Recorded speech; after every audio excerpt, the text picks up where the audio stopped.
29 सितंबर को इंडिया का हवाई जहाज हाईजैक होकर लाहौर में लैंड कर गया। सब सोच रहे होंगे कि इस तैयारे को हाईजैक करने वाले पाकिस्तानी थे। नहीं, वो पाकिस्तानी नहीं बल्कि भारतीय ही थे, लेकिन खालिस्तान तहरीक के हामी थे।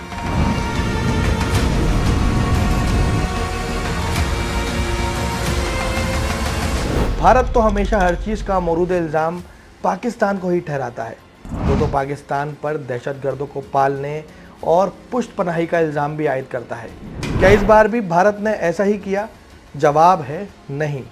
तैयारा लाहौर पहुंचने पर भारतीय हुकूमत ने पाकिस्तान का शुक्रिया अदा किया। आखिर ये कहानी क्या है, चले आपको बताते हैं।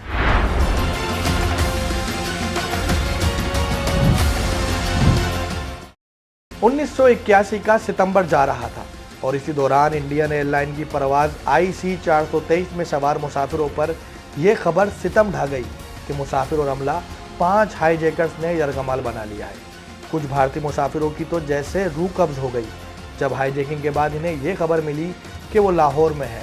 5 हाईजैकर्स तेजिंदर, गजिंदर, सतनाम, करण और जसबीर सिंह, जिनके हाथों में चमकती धार वाली कुर्बानियाँ और रुमाल में लिपटी कोई गोल गेंद नुमा चीज़ थी जो बज़ाहिर दस्ती बम बताए जा रहे थे।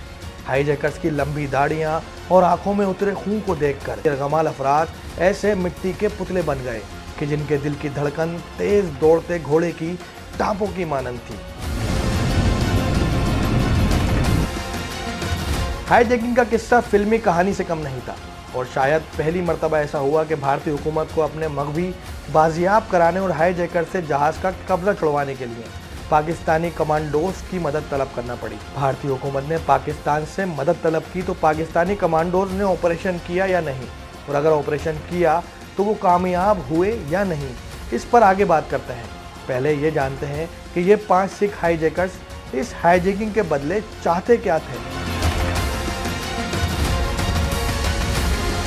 IC 423 ने 29 सितंबर 1981 को दिल्ली से उड़ान भरी, जिसकी मंजिल श्रीनगर थी।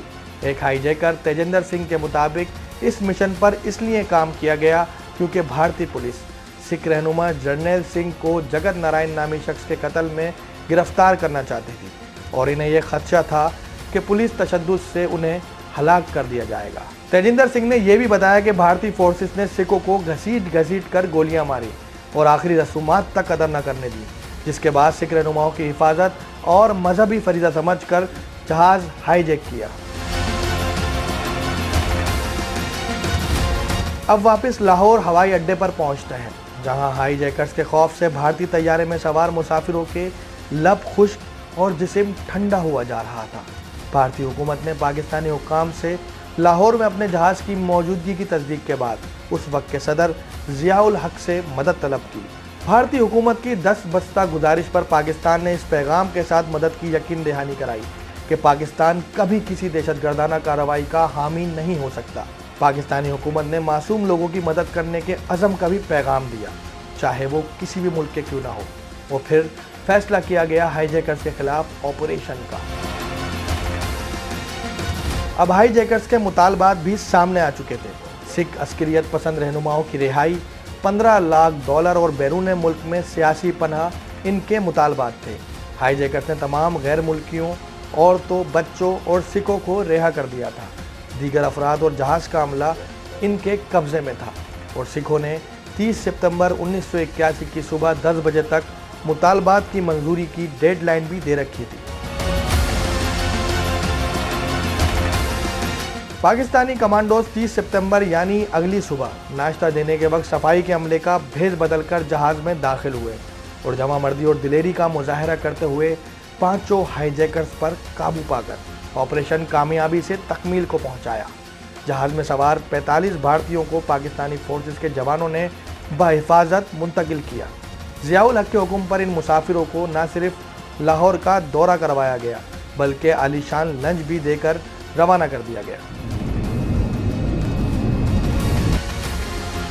हाईजैकर्स को 1986 में पाकिस्तान में उम्र कैद की सज़ा हुई। बेनज़ीर भुट्टो के वज़ीर आज़म बनने के बाद इनकी सज़ा में रियायत हुई और 2000 में सतनाम और तेजिंदर को वापस भारत भेज दिया गया। भारत में इन दोनों हाईजैकर्स का केस चला और 2011 में बाइज्जत बरी हो गए। जसबीर और करण सिंह ने स्विट्जरलैंड में पनाह ली, जबकि गजेंद्र सिंह की तिबी मौत की खबर मंजर-ए-आम पे आई।